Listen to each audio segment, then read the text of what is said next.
So, guys, moving on to a more, pertinent talking point within our podcast. Bristol Bears been knocked out the European Cup now. Where does that leave us now? What next for Bristol? Well, I mean, the I'm not season. really surprised. I'm not really surprised at Pat Lam there, to be honest. I'm like we got knocked out of Europe because we're just not good enough. We don't have the winning mentality in our DNA. We get very excited over wins over smaller teams in the Premiership and then think we're going to do amazing. Like we should Pat Lam should be getting control of these boys' heads and saying like we're not the finished article. And that's what I think. That's the reason why we got knocked out of Europe. We were abysmal against the Clermont team. I think it's high time that this Bristol team just got disbanded. I genuinely, and I don't think it's ridiculous to say this, in the sense of it's a failed project a bit. We've had players in there, what, for 2, 3 years now that we've been banking European opportunities on. And we've been saying, if we give the boys time, their time's up. The clock's run out of minutes.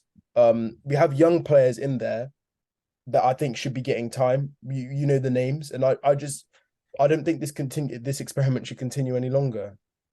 I think Piatow and Semi leaving is almost like a new leaf for Bristol in a way where it's kind of it's turned into a new process. So I'm happy they're both leaving, to be honest, because overall, I don't think they had the value for the money that they should have done. Piatow, that's ridiculous. More so with Semi, but Piatow definitely, no, Semi definitely not.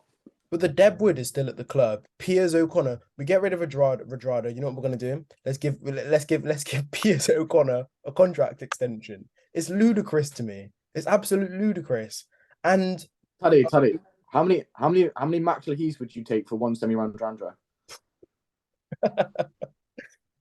oh mate, oh bro, it's just I think I'm not gonna say I could play better than Max Leaf, but it's just there is so much dead wood at the club. Sinclair's still there. I don't know why Luatua got an extension. Piers O'Connor's still there.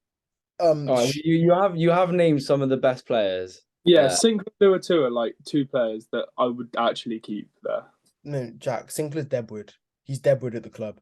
I'm telling you now, because Bristol now, the way I'm seeing it, and I'm not sure if you guys were looking through the same lenses, do you not think Pat now he's there till 2028, it's 2023 now, build now and make a team that can compete in 3, 4 years' time?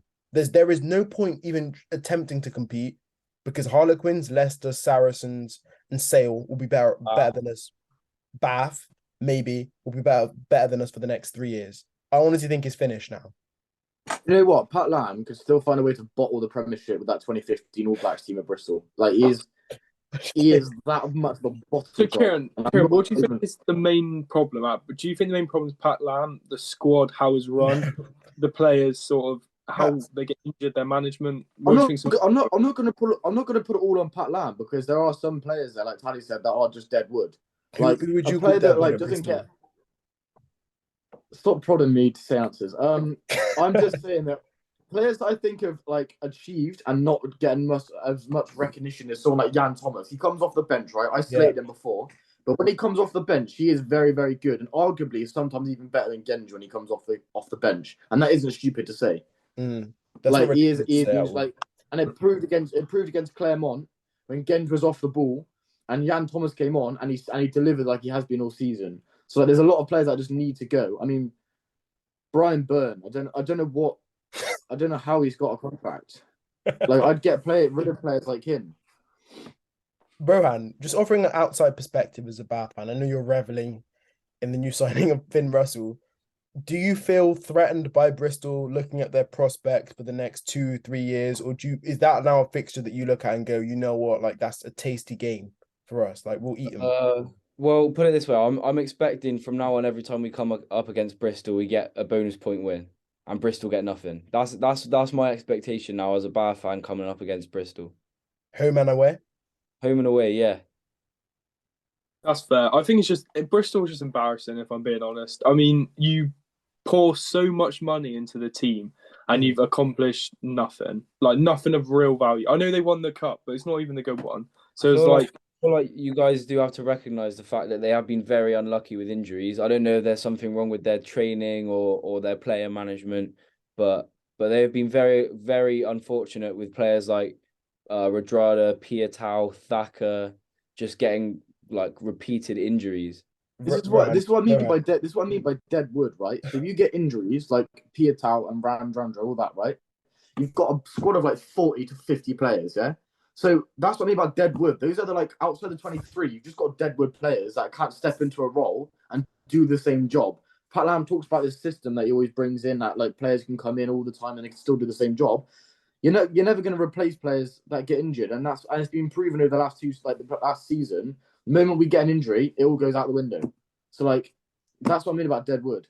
Rohan, let me ask you a question. As a Bath fan, when all healthy, how many Bristol players would you take in your team? I would take Semi, Mm-hmm. Piatau, Yeah. obviously Genjan Sinclair, yeah. Mm-hmm. Maybe Vui. That's probably it. Over Tom Dunn. No, I'd take Tom Dunn. Wait, so you named 7 players, and 2 of the players are leaving, and all the others pretty much Bristol signed in the last 5 years with all their money.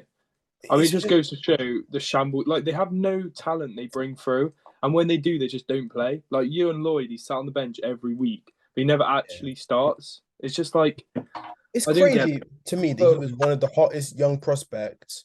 So I remember about 2 years ago, people saying that he was going to the World Cup this year. And I'm not sure if you guys remember people saying he's going to be a Wales international now. But he's just been allowed to just sit on the bench and not get any game time. And Brian, I understand you talk about injuries, but for me, in my opinion, and nobody can say this is wrong, an injured Radrada was better than a healthy Radrada for Bristol. Genuinely, genuinely. What do you mean by that? A healthy Radrada did nothing for the team. And Kieran, you can back me. Oh What did Radrada? no, Paddy, we're not doing this again. We're not doing this again. Randrandra, when healthy, when Bristol at the top of the league, was arguably a top 10 player in the world. And when will we last? And when will we last at the top of the league, Brian? Yeah, but that was the last time he was fully healthy. but that's the problem. If you have a player, Yeah, the problem isn't him as a player. The problem is that he keeps getting no. injured. But do you not think the problem is then the way Bristol spend money? They buy these big names, but when they actually come, the player management's terrible, and they don't play because they're always injured. Well, yeah, that's what the issue is then. The issue Yeah. isn't terrible players, it's the fact that they're really good players always injured. And I do Guys. want to say one thing before. Mhm. I think Bristol's biggest problem, and it has been for so long, is they don't have a world-class 10 or a 10 that can take the game, because every other team in the league that's actually good and in the world have an outstanding 10. We have 2 bang average 10s, and they've never done anything special. So I think I would argue that you can win without win European Cup even without a world class 10, because No, you can't. La Rochelle, Ehire West, not far from world there's class. experience there, Brian, and he's played at high Arguably standard before. average. The highest standard he's played at is All Black Maori All Blacks. That's the highest standard he's played at. Okay, guys, going forward, what changes do we think need to be made at Bristol? So, let's put this season behind us. Obviously, we're back to the drawing board again. 2023, 2024, what's gonna make us champions next season? Well, nothing. Stop talking about learning. I don't think there's anything you can do to be champions next season. I think it's a slow rebuilding process. And the player you bought, the Fijian 12, I forgot his name, but he's young. He can, if Bristol play their cards right, he can contribute to Bristol for the next 7-8 years maybe and be a good player. So it's about bringing in the right players now and the academies. Do you think? No. About bringing in the right players. We brought in the right players. We went top of the league, couldn't finish the job. We just don't have it in our DNA. And I just think I'm fed up hearing Pat Lam talk about learning all the bloody time, and it's the same Bristol team that comes out.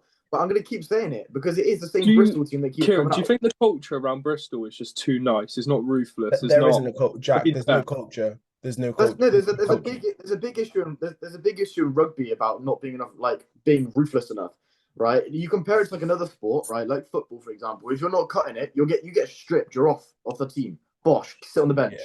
That's how it should be in rugby.